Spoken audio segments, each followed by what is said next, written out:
Брак больше не в моде. К такому выводу пришли социологи. Большинство американцев и европейцев считают институт семьи устаревшим.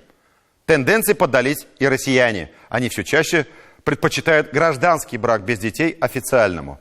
Статистика показывает, что с каждым годом количество одиноких мужчин и женщин до 30 и даже до 35 лет неуклонно растет.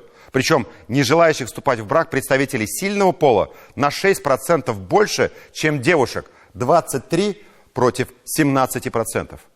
Про то, как сложно привести мужчину в ЗАГС, можно вспомнить десятки анекдотов.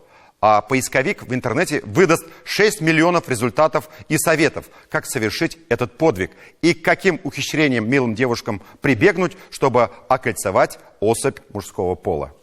Мы уже обсуждали в нашей программе, конечно, с долей скептицизма инициативу Минсоцзащиты Республики детально изучить информацию об одиноких молодых людях в Татарстане и вместе с главами районов принять меры по увеличению брачности.